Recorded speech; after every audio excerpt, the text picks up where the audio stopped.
Hello everyone, welcome to the study with Mayank. मैं हूं आपका मयंक। हम लोगों की यहां पर यूपीपीएससी पीसीएस परीक्षा के लिए प्रीवियस ईयर के पॉलिटी क्वेश्चन की सीरीज चल रही है। आज आपका इसी क्रम में टेस्ट नंबर 6 है। यहां पर हम लोग यूपीपीएससी प्रीलिम्स एग्जाम 2016 में आए हुए प्रश्नों को देखेंगे। तो चलिए स्टार्ट करते हैं आज का वीडियो। देखते हैं हमें क्या क्या डिस्कस करना है। यहां पर पहला प्रश्न है, लोकसभा द्वारा पारित धन विधेयक राज्यसभा द्वारा भी पारित मान लिया जाएगा यदि राज्यसभा द्वारा उस पर कोई कार्यवाही नहीं की जाती 10 दिनों तक, 14 दिनों तक, 15 दिनों तक या 16 दिनों तक। देखिए, संविधान के अनुच्छेद 109(1) के अनुसार धन विधेयक राज्यसभा में पुनर्स्थापित नहीं किया जा सकता है। यह हमेशा लोकसभा में पुनर्स्थापित किया जाता है। लोकसभा से पारित होने के बाद ये राज्यसभा में जाता है और राज्यसभा जो है इसको अधिकतम 14 दिनों तक रोक सकती है। देखिए, राज्यसभा इसके लिए सिफारिशें कर सकती है, यानी इसमें कोई संशोधन करवाना है, इसमें कोई चेंजेस करवाने हैं तो उसके लिए राज्यसभा इसकी सिफारिश कर सकती है और लोकसभा इन सिफारिशों को मानने के लिए बाध्य नहीं है। यानी लोकसभा की मर्जी है वो माने या ना माने। तो राज्यसभा इस विधेयक को जो है धन विधेयक को मात्र 14 दिनों के लिए रोक सकती है। अगर 14 दिन के बाद भी ये डिसीजन नहीं ले पाते हैं तो ऐसा माना जाएगा कि राज्यसभा ने इसे पारित कर दिया है। तो यहां पर आपका सही आंसर है बी वाला। दूसरा प्रश्न है, किसी जाति तथा जनजाति को अनुसूचित जाति तथा अनुसूचित जनजाति घोषित करने हेतु शक्ति संपन्न संवैधानिक प्राधिकारी है भारत का राष्ट्रपति, भारत का प्रधानमंत्री, समाज कल्याण मंत्री, अनुसूचित जाति अनुसूचित जनजाति आयोग का अध्यक्ष। देखिए, संविधान के अनुच्छेद 341(1) और 342(1) इनके तहत राष्ट्रपति किसी राज्य या फिर संघीय क्षेत्र के संबंध में संबंधित राज्यपाल से परामर्श करने के बाद उस राज्य या फिर संघीय क्षेत्र की किसी जाति या फिर जनजाति को अनुसूचित जाति या फिर अनुसूचित जनजाति के रूप में घोषित कर सकता है। तो यह शक्ति जो है भारत के राष्ट्रपति के पास है। तो आपका सही आंसर है यहां पर ए वाला। तीसरा प्रश्न है, सूची 1 को सूची 2 से सम्मिलित करिए और नीचे दिए गए कूट से सही उत्तर चुनिए। संवैधानिक संशोधन। देखिए, संवैधानिक संशोधन के लिए आर्टिकल 368 है। वित्त आयोग का वर्णन आर्टिकल 280 में किया गया है। वित्तीय आपातकाल का वर्णन आर्टिकल 360 में किया गया है। अखिल भारतीय सेवाएं जो है अनुच्छेद 312 में रखी गई हैं। तो यहां पर आपका सही आंसर होगा ए का चौथा, बी का तीसरा, सी का पहला और डी का दूसरा। तो आंसर है यहां पर बी वाला। चौथा प्रश्न है, सरकारिया आयोग निम्नलिखित संबंधों में से किसकी समीक्षा हेतु स्थापित किया गया था? प्रधानमंत्री तथा राष्ट्रपति के मध्य, विधायिका तथा कार्यपालिका के मध्य, केंद्र तथा राज्यों के मध्य, कार्यपालिका तथा न्यायपालिका के मध्य। देखिए, केंद्र और राज्य के संबंधों पर विचार करने के लिए सरकारिया आयोग का गठन किया गया था। तो इसके अध्यक्ष जो थे वो न्यायमूर्ति आर एस सरकारिया थे। इनकी अध्यक्षता में जून 1983 में इस आयोग का गठन किया गया था और जून 1988 में इसने अपनी रिपोर्ट सबमिट की थी। यानी 1983 में इसका गठन हुआ है और 1988 में इसने अपनी रिपोर्ट सबमिट की है। तो ये जो है केंद्र और राज्यों के मध्य संबंधों की चर्चा करने के लिए, समीक्षा करने के लिए इसका गठन किया गया था। तो आपका सही आंसर है यहां पर सी वाला। पांचवा प्रश्न है, राज्य वित्त आयोग है एक विधिक संस्था, असंवैधानिक संस्था, संवैधानिक संस्था या उपयुक्त में से कोई नहीं? देखिए, राज्य वित्त आयोग एक संवैधानिक संस्था है। संविधान के अनुच्छेद 243(I) में राज्य वित्त आयोग के गठन की बात की गई है। यानी राज्य वित्त आयोग का गठन प्रत्येक 5 वर्ष पर किया जाता है। तो आपका यहां पर सही आंसर है सी वाला। छठवां प्रश्न है, भारतीय संविधान के किस अनुच्छेद के अंतर्गत अंतर्राष्ट्रीय समझौतों को प्रभावी बनाने हेतु संसद राज्य सूची के विषय पर कानून बना सकती है? अनुच्छेद 249, अनुच्छेद 250, अनुच्छेद 252, अनुच्छेद 253। संविधान के अनुच्छेद 253 में उल्लेख है कि संसद को किसी अन्य देश या देशों के साथ की गई संधि, करार या फिर अभिसमय के कार्यान्वयन के लिए भारत के संपूर्ण राज्य क्षेत्र या उसके किसी एक भाग के लिए कोई कानून बनाने की शक्ति है। तो आपका यहां पर सही आंसर है डी वाला।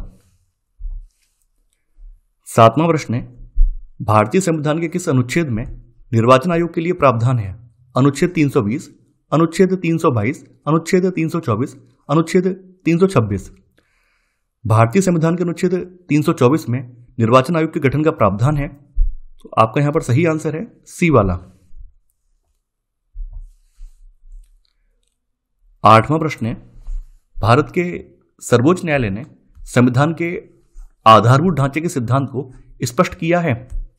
गोलकनाथवाद 1967, सज्जन सिंह वाद 1965 में, शंकरी प्रसाद वाद 1951 में, केशवानंद भारती वाद 1973 में। देखिए, सर्वोच्च न्यायालय ने संविधान के मूलभूत ढांचे या फिर आधारभूत ढांचे का सिद्धांत केशवानंद भारती वाद 1973 में प्रतिपादित किया था, तो आपका सही आंसर है यहां पर डी वाला। 9वां प्रश्न है, अनुच्छेद 249 के खंड 1 के अंतर्गत पारित प्रस्ताव निम्नलिखित में से किससे अधिक समय के लिए प्रवृत्त नहीं रहेगा? 1 माह, 3 माह, 6 माह या 1 वर्ष। देखिए, अनुच्छेद 249 के खंड 1 के अंतर्गत पारित प्रस्ताव 1 वर्ष से अधिक समय के लिए प्रवृत्त नहीं रहेगा, तो यहां पर आपका सही आंसर है डी वाला। 10वां प्रश्न है, संविधान के किस भाग में पंचायती राज व्यवस्था संबंधी प्रावधान दिए गए हैं? भाग 9, भाग 6, भाग 3, भाग 4A।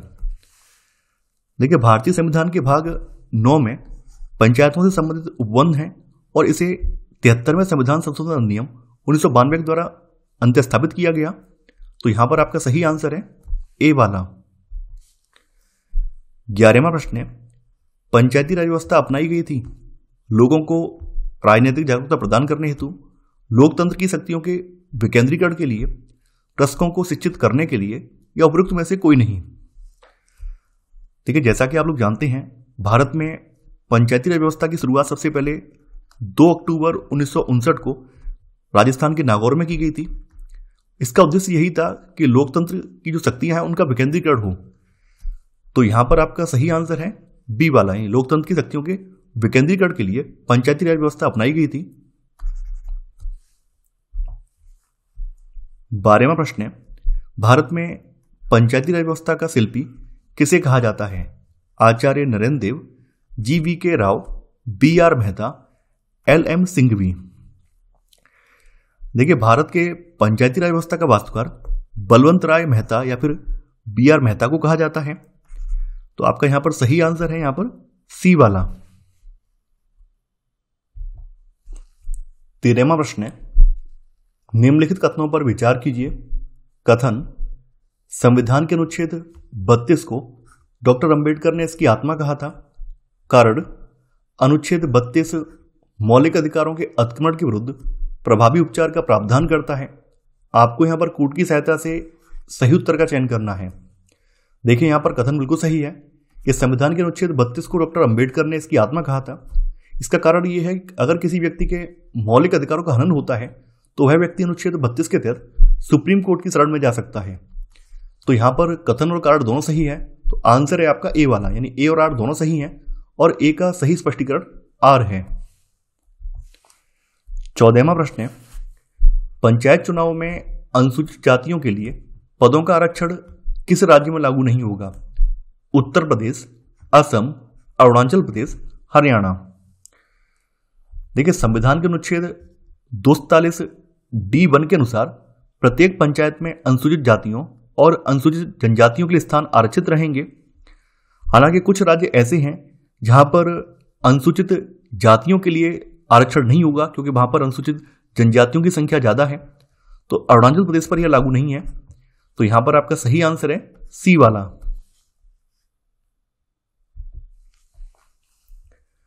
15वां प्रश्न है, निम्नलिखित में से कौन पंचायतों की संरचना के बाबत उपबंध करने को अधिकृत है? राज्य का राज्यपाल, राज्य का विधानमंडल, भारत की संसद, भारत का राष्ट्रपति। संविधान के अनुच्छेद 247C1 के अनुसार राज्य का विधानमंडल पंचायतों की संरचना के बाबत उपबंध करने को अधिकृत है, यानी कि यहां पर आपका सही आंसर है बी वाला। 16वां प्रश्न है, भारत में एक नया राज्य सृजित करने वाले विधेयक को पारित होना अनिवार्य है। संसद में साधारण बहुमत तथा कम से कम 2/3 राज्यों के अनुसमर्थन द्वारा, संसद में साधारण बहुमत द्वारा, संसद में 2/3 बहुमत तथा कम से कम 2/3 राज्यों के अनुसमर्थन द्वारा या उपयुक्त में से कोई नहीं। देखिए, भारत में नए राज्यों के निर्माण के लिए जो आपका अनुच्छेद 368 है, तो उसमें कोई संशोधन करने की प्रक्रिया नहीं अपनाई जाती है, बल्कि संसद में साधारण बहुमत द्वारा नए राज्यों के संबंध में विधेयक पारित करके नए राज्यों का गठन किया जा सकता है। तो यहां पर आपका सही आंसर है बी वाला। 17वां प्रश्न है, भारत में नागरिकों के मौलिक अधिकारों में संशोधन कौन कर सकता है? लोकसभा, राज्यसभा, संसद, सर्वोच्च न्यायालय। देखिए, भारत में नागरिकों के मौलिक अधिकारों में संशोधन का अधिकार जो है संसद के पास है, और संसद में लोकसभा, राज्यसभा और राष्ट्रपति तीनों आते हैं। तो आपका सही आंसर है यहां पर सी वाला। 18वां प्रश्न है, भारतीय संविधान का कौन सा अनुच्छेद भारत की विदेश नीति से संबंधित है?